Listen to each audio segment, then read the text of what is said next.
Welcome back to Hansberry Honeybees. It is Sunday, what's the date? July 13th. So it's been a while since I posted anything, and had a couple people say, what have I been doing? Well, sweating, and a lot of sweating.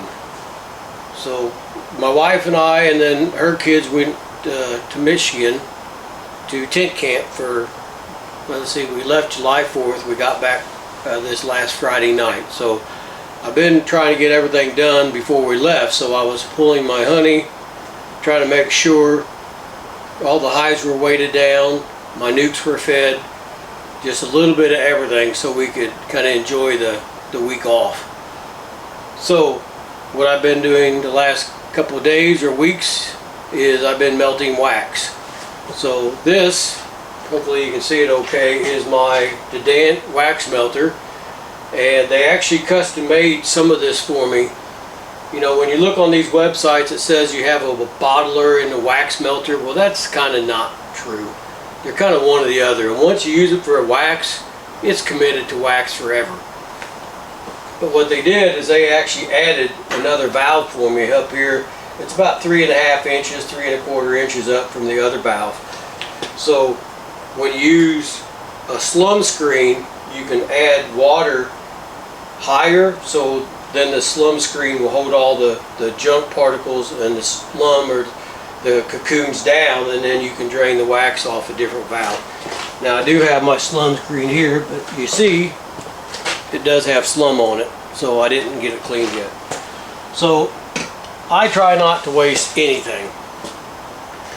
So this is going to be about rendering wax, candles, there's a little bit of everything.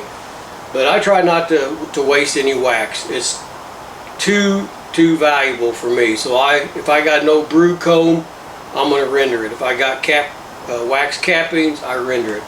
So what I do is I fill this up with water, and I don't really worry about what water I put in here because it evaporates so fast. I would be adding water after water for like distilled water or whatever it is you're going to use. So I just use regular tap water in this because I use it so much. I put about a gallon of water in the tank, then I put my wax, and the first thing I do, the first time I render it, I actually just use no junk strainer. That way it catches most of the cocoons, it catches all the big stuff. And what I actually do is I got some wax here already.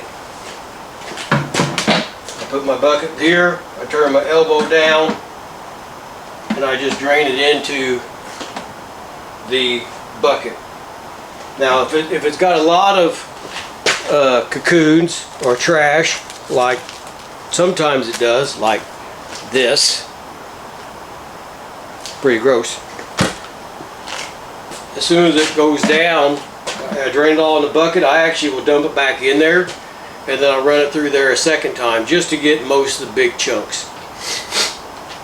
After I do that, I actually just let it dry overnight.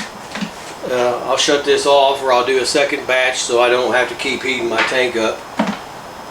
After that first time of running it through, I'll actually put it back in, turn it back on, and I'll do it 2 or 3 times the same way. After the water is pretty clean, like when you put this in here the first couple times, the water is going to be nasty black. You'll pour it outside and the bees will come find it because there's still a little bit of honey residue. They're smelling the wax. After the water is pretty clear, which you can't see in this, and I just took this out a while ago so it's not all seized up. With this water in this bucket, we'll just raise you down here. That bucket right there is probably 4 or 5 pounds of wax in it, or maybe more. Now after it hardens up about 4 or 5 times, well then I'll actually come back and I'll use cheesecloth, and I've used this one a little bit. First time, actually I'll probably just use a single layer of cheesecloth. The second time, I doubled up. After that, it pretty well was close to being perfect. Now, the little bit of issue I have is it seems like I never have a perfectly clean bucket because I use them and then I'm like, oh darn it, I don't have a clean bucket. So that's where it doesn't look perfect. Now, if we swivel around here, I'll raise you down again. This is some of my wax here I rendered this year. So that's pretty good, and that's actually cappings wax, brood comb, everything. And I think that's going to be fine for candles or to coat my frames. So that's how I get my wax close to being perfect. After it's close, it looks like this. I'll move you up here.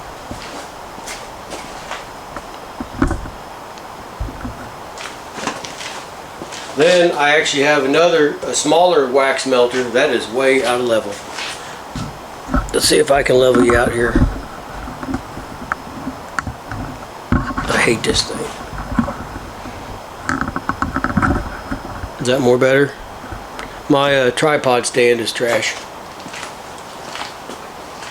So after I get the wax looking like I just showed you, I have what's called the Wax Master Melter. So I got this, I believe, off Amazon. So after I get my wax the way I just showed you, I actually just put that wax in a trash bag and beat chunks off with my hammer, and then I put it in the melter.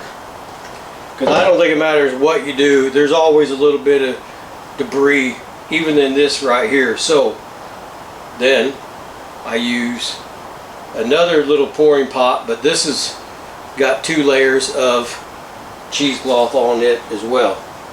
And then I'll just run it real slow, and it might take a while to fill this up because the wax kind of hardened on the cheesecloth in between pours.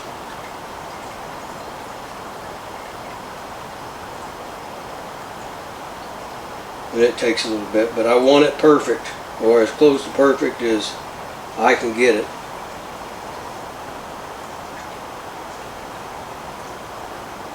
You probably can't hear it, but it's actually running in there.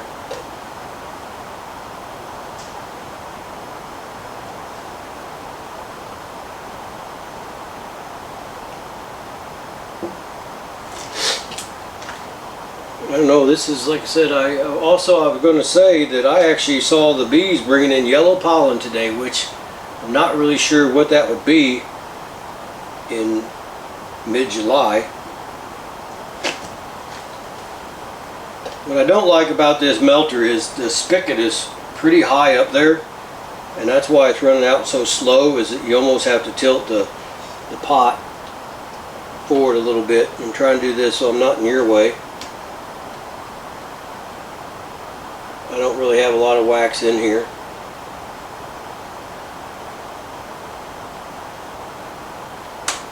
And it's starting to go down in the pot a lot faster now.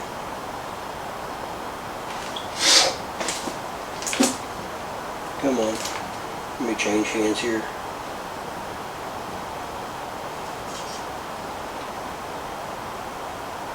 That's more better.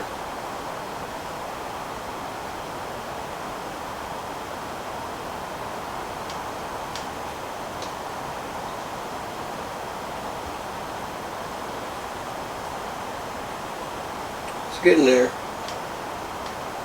Another splash and I'll probably be close. Okay, well that's settling in. I'm going to bring it over here, and then I'll move the tripod over here by my molds.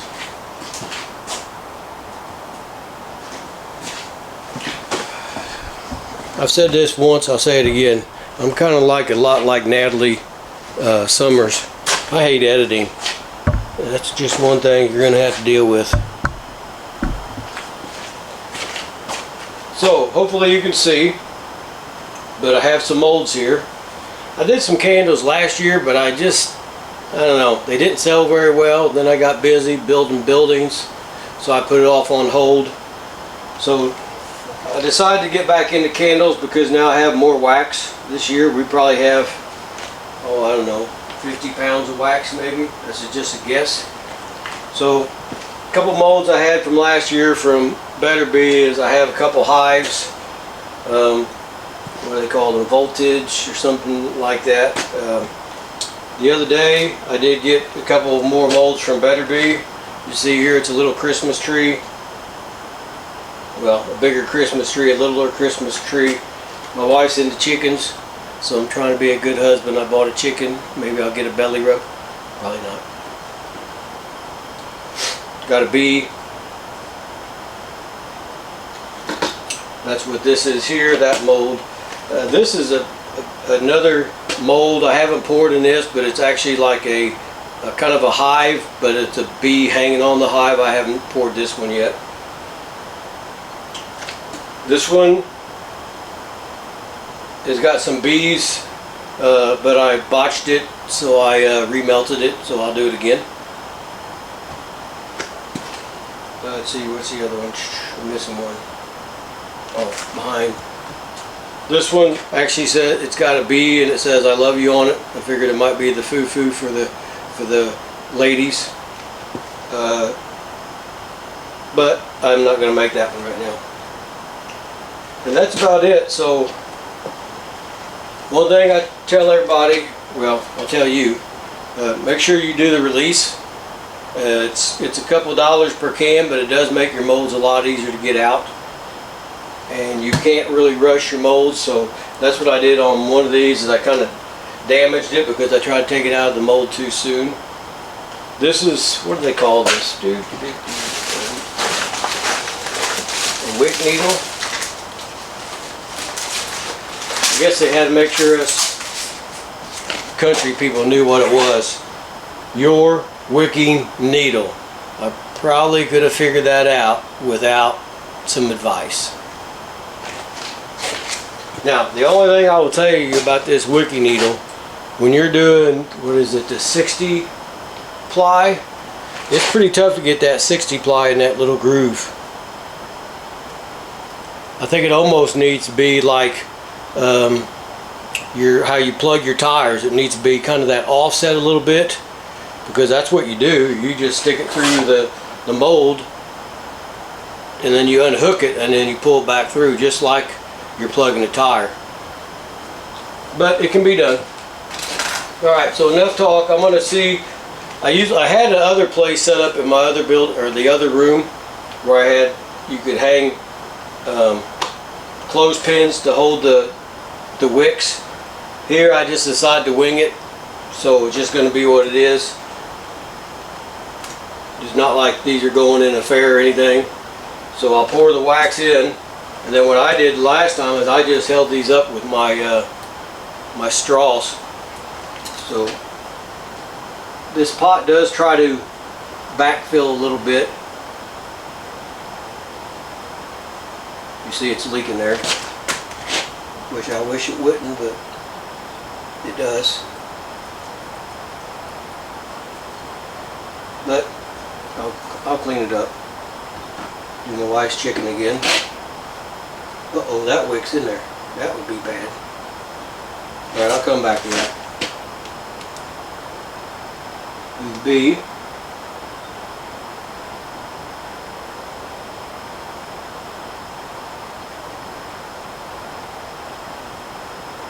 So I just, or what is it? You know, the actually where you light it is actually preset on the other side, so if this is a little bit off, it doesn't really matter.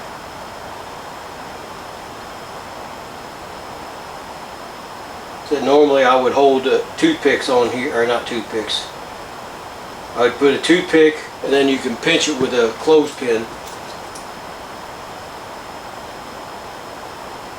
The only thing I don't like about this long narrow one here is it's with the wick poking through, which you almost have to have the wick poking through, so because you light that in, this doesn't want to stay what I'm going to call level or plumb. So I'm trying to go at a little bit of an angle. So let me set this chicken mold up here a little better.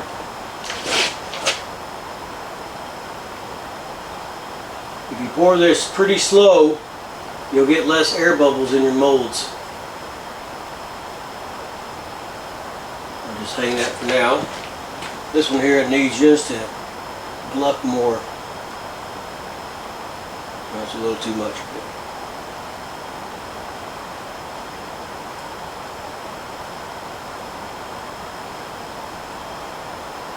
Okay, that's pretty close.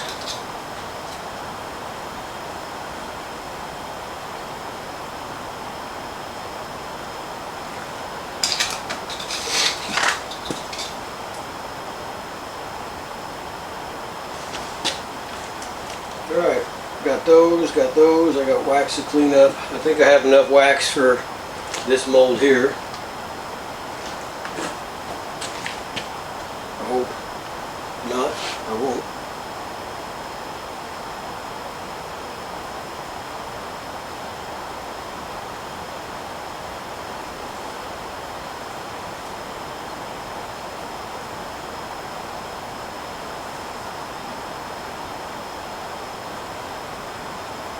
Alright.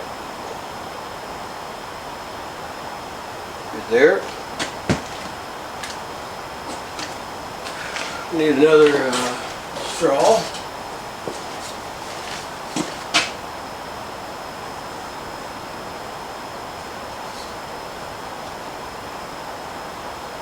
Now, in case you're wondering if those aren't perfectly flat, you actually, when they're hardened up, you actually can just get like a, I don't know, like an electric skillet and turn it on, and you can just rub those candles on the skillet and make these ends perfectly flat.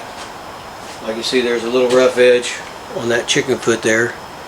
You can just clean it right up. Well, that's what I got for this. Well, let me pour this wax back in this pot so it doesn't harden up in here. Come on, baby.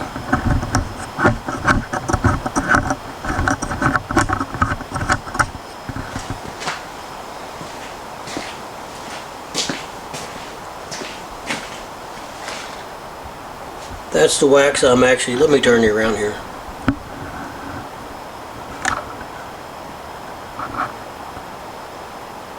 The wax, see how clear the water is? Let me see if I can grab this. The water is getting cool, but I won't be able to take it out because I'm sure it's so soft. But that's how your water is supposed to look. Almost crystal clear.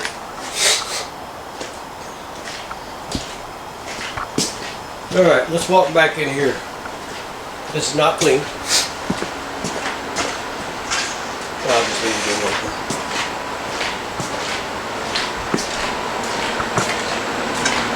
I might have posted this before, but the last honey I pulled was 19.2 underneath the cappings.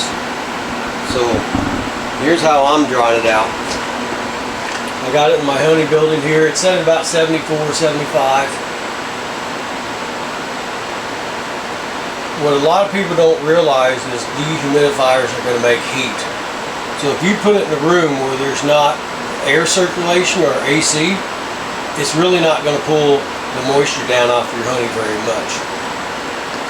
So that's why I got this dehumidifier running here. I got another one running over the corner, and I run a fan through it. And every, I don't know, twice a day, I'll actually stir the honey. That's why I have maybe 2 gallons or 3 gallons in both, well, all 3 buckets. I can stir it, and I'd say it's, well, I went on vacation, so I put the lids on and have it a fan on it. Probably 4 days, this brought it down from like 19.2 to just a hair below 16. This most likely is tulip poplar. I'm not a big fan of tulip poplar honey, so I'll probably just keep it separate than my, I'm going to call it my black locust and bush honeysuckle in these tanks. So in Louisville, Kentucky, a lot of people had a bad flow. So I really don't post a lot of things on my honey, how good or bad I did, because you know, you just don't want to make people feel bad about if you had a good flow and they didn't have a good flow, or I had a good flow, or if they had a bad flow. Let's do this. Oh, that's scary. So what did I do this year? So we pulled probably from 120 hives. We have about 100 and, well, at the time we had 160. I didn't pull from a lot of them because there is some growth issues caused from a neighbor. I'll just leave it at that. So we did pull from about 125 hives. We're done pulling honey. I pulled right at 4,200 pounds this year. Yes, I know I suck at this, Josh. That's just the way it is. My cut comb for the year. So those 4 are probably going to be in chunk honey for the state fair. I ran out of 2x4 cassettes, so I'll probably put those in for chunk honey just to sell. Those are some 4x4s that I'll be selling most likely at the fair. And I'll tell you a little story. A couple years ago I had 2 people want to buy a bunch of this from me, and they wanted 4. And I thought that was odd. Excuse me, and we sell these for like $24 a piece. And I said, well, I really don't have 4 to sell, but I could give you 8 of the 2x4s. Well, they declined. And then I realized why. They wanted them into the state fair. So the second person, I was a little wiser. So he asked if I had 4x4s to sell, and I sent him pictures. But what I did was I dinged all the corners. He didn't want them. So that pretty well told me that he wanted them for show as well. So, word to the wise, I never sell 4x4s to anybody. This is what I do. So don't do what I do.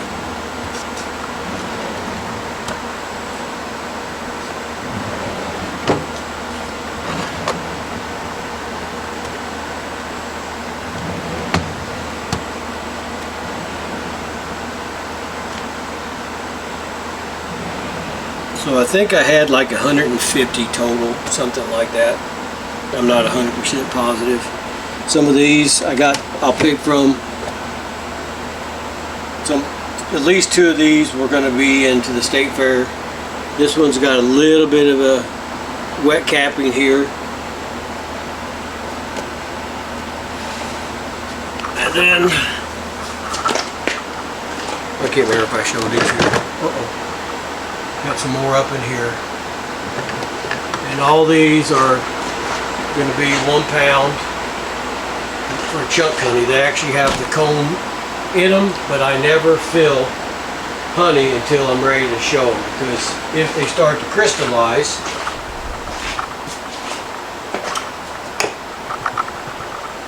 like this is starting to, it's a real bear to get it looking pretty again. It can be done, but it's a bear. Alright, well, I think that's all I got. I might just go in and take it easy for a couple of hours.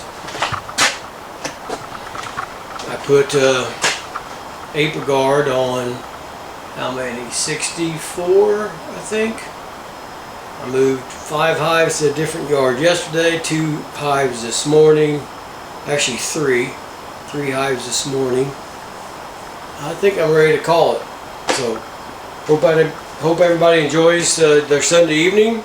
Looks like the wax is already starting to set up a little bit.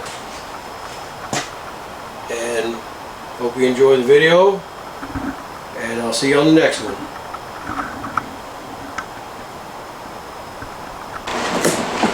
This is another thing I've been doing.